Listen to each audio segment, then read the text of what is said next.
Hello friends, welcome back to my channel. आशा करता हूं कि आप सभी पूर्ण समर्पण, उत्सुकता और कठिन परिश्रम के साथ अपने सपनों को साकार करने हेतु निरंतर प्रयत्नशील होंगे।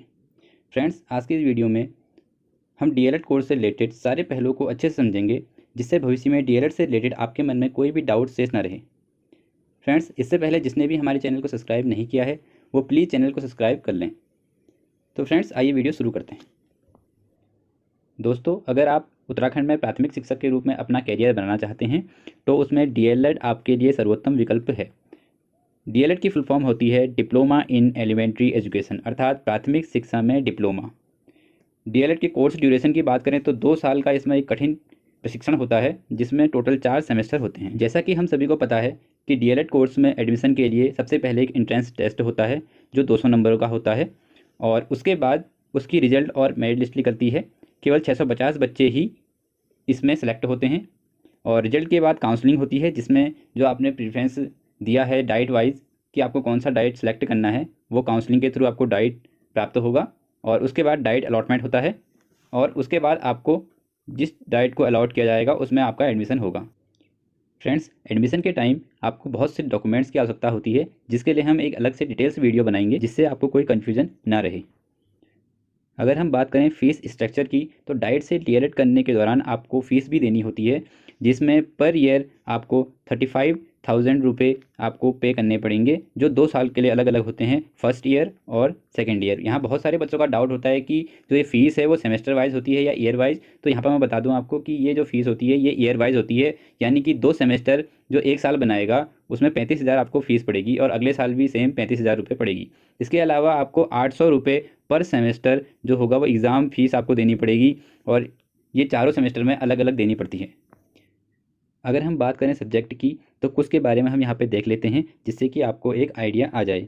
तो इसमें एक सब्जेक्ट होता है टीचिंग स्किल से रिलेटेड। यहाँ पर जितने भी जो आपके टीचिंग से रिलेटेड स्किल्स हैं वो आपको पढ़ाए जाएंगे, और टीचिंग मेथड से रिलेटेड कि आपको कौन कौन से टीचिंग के दौरान मेथड यूज़ करने होते हैं, पेडागोगी जो आपको पढ़ाई जाएगी। उसके अलावा आपको चाइल्ड डेवलपमेंट की बात पढ़ाई जाएगी। जैसा कि आप जानते हैं कि आप छोटे बच्चों को पढ़ाने वाले हैं, इसलिए आपको चाइल्ड पेडागोगी की जानकारी बहुत ज़्यादा होनी चाहिए, जिससे कि आप बच्चों को समझ सकें, उनकी मानसिकता को जान सकें, और इसमें बच्चों की ग्रोथ से रिलेटेड उनके मानसिक शारीरिक स्तर के सब चीज़ों की इसमें जानकारी होती है। तीसरी हम यहाँ पर चीज़ सब्जेक्ट जो पढ़ते हैं वो है दर्शन से रिलेटेड, जिसमें हम प्रकृतिवाद, प्रयोजनवाद या फिर अन्य चीज़ें भी यहाँ पर को हम देखते हैं, जो अलग अलग टाइम पे अलग अलग जो मनोवैज्ञानिक हैं या फिर जो फिलोसोफर्स हैं उन्होंने अपने अलग अलग सिद्धांत इसमें दिए हैं। और इसके अलावा हम पढ़ते हैं मेंटल हेल्थ के बारे में कि बच्चों की मेंटल हेल्थ कैसी होनी चाहिए और उसमें हम कैसे सुधार कर सकते हैं हेल्थ से रिलेटेड। और अगली हम बात करें तो आईसीटी। फ्रेंड्स, मैं यहाँ पे एक चीज़ ये बताना चाहूँगा कि जो आईसीटी सब्जेक्ट है ये बहुत इंपॉर्टेंट, क्योंकि जो आपको ये डीएलएड का सिलेबस है इसमें एक सब्जेक्ट आपका आईसीटी का भी होगा। अब यहाँ पे बहुत सारे बच्चों का कन्फ्यूजन होगा कि सर आईसीटी क्या होता है, ये सब्जेक्ट क्या होता है। तो आईसीटी की जो फुल फॉर्म है वो है information and communication technology. Friends, ये सब्जेक्ट बहुत ज़्यादा इंपॉर्टेंट है।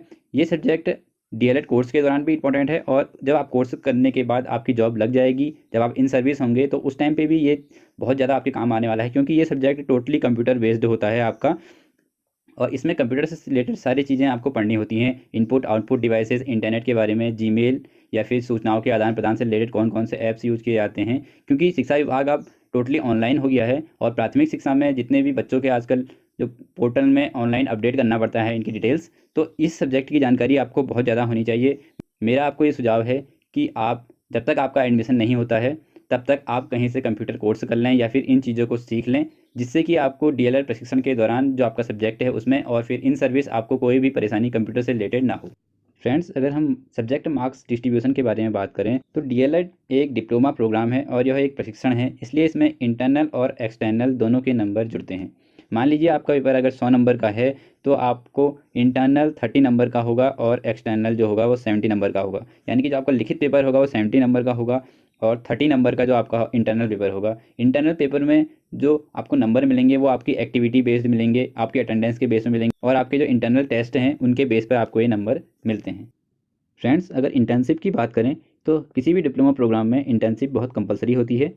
बहुत सारे लोगों को कन्फ्यूजन होता है कि जो अप्रेंटिस है और जो इंटर्नशिप है ये सेम होते हैं, परंतु मैं यहाँ पर बता दूँ कि जो इंटर्नशिप है वो आपको कोर्स के दौरान करनी होती है, और अप्रेंटिस जो है वो कोर्स के बाद आपको एक जॉब ट्रेनिंग होती है उस टाइम के लिए की जाती है। जो अप्रेंटिस है इसमें आपको पे मिलता है, लेकिन इंटर्नशिप में आपको पे नहीं मिलता है।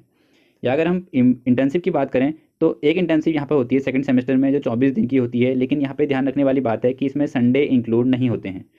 और जो दूसरी इंटर्नशिप होती है वो 6 महीने की होती है और इसमें भी जो छुट्टियां हैं, हॉलीडेज़ हैं और जो संडे हैं वो इंक्लूड नहीं होते हैं। प्योरली जो होती है इसमें 96 दिन की ये इंटर्नशिप होती है जिसमें आपको 96 दिन स्कूल्स में जाना पड़ता है और 14 दिन जो है आपको अपनी डाइट में जाना पड़ेगा। फ्रेंड्स, डीएलएड के इंटर्नशिप में आपको प्राइमरी स्कूलों में भेजा जाता है, जिसमें जो सेकंड सेमेस्टर में जो आपकी 24 दिन की इंटर्नशिप होगी वो आपके जो डाइट के टीचर हैं उनके निरीक्षण में होती है और वो भी प्राइमरी स्कूलों में आकर आपको देखते हैं। जो फोर्थ सेमेस्टर की जो इंटर्नशिप होगी जो पूरे महीने भर चलती है, पूरे सेमेस्टर भर चलती है, वो उस इंटर्नशिप में आपको जो स्कूल के जो प्रिंसिपल हैं उनके अंडर में भेजा जाता है और इंटर्नशिप पूरी होने के बाद जो प्रिंसिपल हैं स्कूल्स के वो आपको ग्रेड देते हैं और उसी के बेस पर आपको सेमेस्टर के नंबर डिसाइड होते हैं। अगर हम बात करें अटेंडेंस, लीव्स और क्लास टाइमिंग की, तो यहाँ पे आपको अटेंडेंस के लिए एक सेमेस्टर में 110 दिन की आपकी क्लास होती हैं और इसमें छुट्टियां व संडे इंक्लूड नहीं होते हैं।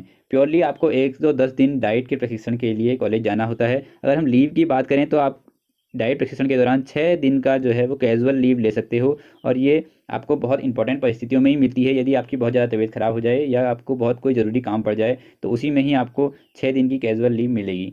फ्रेंड्स, आपको एक चीज़ और ध्यान रखना है यहाँ कि अगर आपने 6 दिन से ज़्यादा अगर आपने लीव ले ली है, 7 दिन की ले ली या 8 दिन की ले ली, तो आपका जो सेमेस्टर है वो आपको निरस्त माना जाएगा। आपको ये सेमेस्टर पुनः करना पड़ेगा बाद में। फ्रेंड्स, अगर हम क्लास टाइमिंग की बात करें तो डीएलएड में 10 से 5 आपको क्लास में बैठना पड़ेगा। ये आपकी फ़िक्स टाइमिंग होती है और क्लास के स्टार्टिंग में यहाँ पर प्रेयर्स होती हैं और जितनी भी जो एक्टिविटी होंगी वो 10 से 5 के शेड्यूल में ही होती हैं और ये क्लास डेली आपकी लगेंगी। केवल जो छुट्टियाँ होती हैं इसमें कैजुअल लीव के अलावा जो इसमें छुट्टियाँ होती हैं वो एक संडे की लीव होती हैं या जो अदर हॉलीडेज़ होते हैं उनकी होती है और यहाँ पे एक जो छुट्टी होती है वो सेकंड सैटरडे की भी होती है। सेकंड सैटरडे को आपका डाइट का प्रशिक्षण ऑफ रहेगा। फ्रेंड्स, इससे पहले जो अपने जो पॉइंट देखे वो सभी डाइट प्रशिक्षण के दौरान के थे, लेकिन अब जब डाइट प्रशिक्षण आपका पूरा हो जाएगा, 2 साल आपके पूरे हो जाएंगे, तो उसके बाद सबसे पहले आपको टीईटी का एक एग्ज़ाम देना होता है। ये एग्ज़ाम आप फर्स्ट ईयर कंप्लीट होने के बाद सेकेंड ईयर में कभी भी दे सकते हैं। क्योंकि शिक्षा समवर्ती सूची के अंतर्गत आती है, इसलिए जो शिक्षा के विषय में केंद्र और राज्य दोनों अपने अपने नीतियाँ बना सकते हैं। इसीलिए जो टीईटी है वो भी सेंट्रल गवर्नमेंट अलग निकालती है और जो उत्तराखंड गवर्नमेंट या फिर अदर स्टेट्स जो हैं वो अलग निकालते हैं। यहाँ पे जो सेंट्रल की टीईटी होती है उसे सीबीएसई के द्वारा कंडक्ट किया जाता है और जो उत्तराखंड की टीईटी है इसे यूबीएससी के द्वारा कंडक्ट किया जाता है। दोनों में सेम ही है। जनरल में यहाँ पर कोई 150 नंबर का ये पेपर होता है। यहाँ पर को जनरल में 90 मार्क्स यहाँ पर क्वालिफाइंग होती हैं और जो रिजर्वेशन है वो अलग अलग स्टेट के अकॉर्डिंग अलग अलग होता है। ये एग्ज़ाम क्वालिफाइंग नेचर का होता है। इसे आपको केवल क्वालिफाई करना होता है, जो आपकी कट ऑफ मार्क्स हैं उतने नंबर लाने होते हैं। जैसा कि मैंने आपको बताया कि जनरल में यहाँ पे यूटेट और सीटेट दोनों में 90 नंबर आपको लाने पड़ते हैं और ओबीसी और एससी एसटी अदर जो कैटेगरीज़ हैं सीटेट में उनमें 82 नंबर लाने पड़ते हैं, लेकिन जो स्टेट गवर्नमेंट है उसमें अलग अलग स्टेटों में अलग अलग यहाँ पे नंबरों का प्रावधान है। अब बहुत सारे लोगों का ये कन्फ्यूजन रहता है कि सर क्या हमको सीटेट और यूटेट दोनों क्वालिफाई करने होंगे? तो मैं यहाँ पे बता दूं कि आपको केवल कोई इसमें से एक क्वालिफाई करने की ज़रूरत है। अगर आप केवल स्टेट लेवल के एग्ज़ाम जो उत्तराखंड स्टेट का जो एग्ज़ाम है उसके लिए आप फॉर्म भरना चाहते हैं तो आपको केवल यूटेट क्वालिफाई करने की ज़रूरत है, आपको सीटेट क्वालिफाई करने की ज़रूरत नहीं है।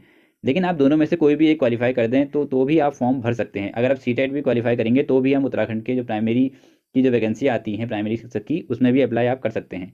अगर आप सीटेट का क्वालिफाई करते हैं तो आपका क्षेत्र बढ़ जाता है। इसमें आप केवीएस और आर्मी पब्लिक स्कूल के जो फॉर्म आते हैं उसमें भी आप अप्लाई कर सकते हैं। यूटेट में आप अदर स्टेट में या फिर सेंट्रल की वैकेंसीज़ में अप्लाई नहीं कर सकते हैं। फ्रेंड्स, अगर हम बात करें जॉब्स और कैरियर्स की, ये सबसे इंपॉर्टेंट पार्ट है क्योंकि आपने 2 साल का यहाँ पर प्रशिक्षण पूरा कर लिया है अगर और आपने टीटी भी क्वालिफाई कर ली है तो आप ये ज़रूर चाहेंगे कि आपकी तुरंत जॉब लग जाए। जॉब की प्रोसेस ये है कि हर 2 या 3 साल में प्राइमरी की वैकेंसीज निकलती हैं और यहाँ पे आपको अगर आपने डीएलएड कंप्लीट कर लिया है तो आपको अलग से कोई एग्ज़ाम देने की ज़रूरत नहीं है। सिर्फ अगर आपने टीटी क्वालिफाई किया है और आपने डीएलएड का प्रशिक्षण पूरा किया है 2 साल का तो आपकी मेरिट के बेस पे आपको एक काउंसलिंग की जाएगी। फ्रेंड्स, यहाँ पर जो काउंसलिंग होगी वो डिस्ट्रिक्ट वाइज होगी और आप एक से ज़्यादा डिस्ट्रिक्ट्स में यहाँ पर वो फॉर्म भर सकते हैं। अगर हम मेरिट की बात करें तो मेरिट में यहाँ पर जो डीएलएड का वेटेज होता है वो 60% का होता है और जो टीईटी का जो वेटेज होगा वो केवल 40% होगा। तो आपको ये चीज़ भी ध्यान रखनी है कि डीएलएड के प्रशिक्षण के दौरान जितने भी आपके एग्ज़ाम्स होते हैं, 4 सेमेस्टर के जो एग्ज़ाम होंगे अलग अलग, तो उनमें आपको अधिक से अधिक नंबर लाने हैं। ये मान के चलिए कि आपको कम से कम पर सेमेस्टर आपको 85 या 80 या 85% तो नंबर लाने ही लाने पड़ेंगे। और आज के टाइम पर जब कंपटीशन बढ़ गया है तो आपको 90 से ज़्यादा नंबर भी लाने पड़ सकते हैं।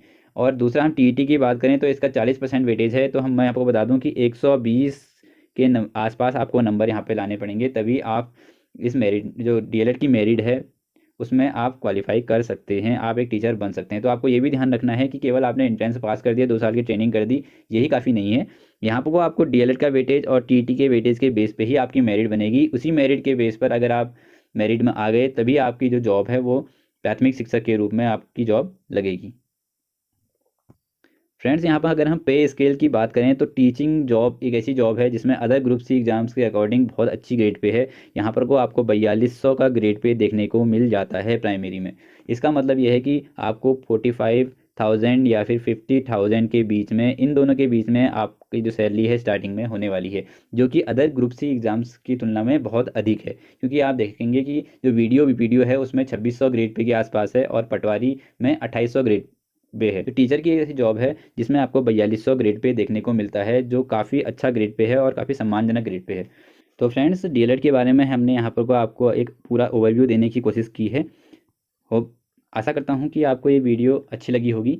अगर ये वीडियो आपको अच्छी लगी है तो वीडियो को लाइक कीजिए और सब्सक्राइब कीजिए हमारे चैनल को। अगर आपको अभी भी कोई डाउट्स हैं या फिर अगर कोई अगर जानकारी डीएलएड के बारे में आपको चाहिए तो आप नीचे कमेंट बॉक्स में अपनी राय हमको दे सकते हैं या अपने प्रश्न हमको पूछ सकते हैं। यथासंभव मैं आपके जो प्रश्नों के उत्तर देने की कोशिश करूँगा। तो ठीक है फ्रेंड्स, आज की वीडियो यहीं पर समाप्त करते हैं। जय हिंद।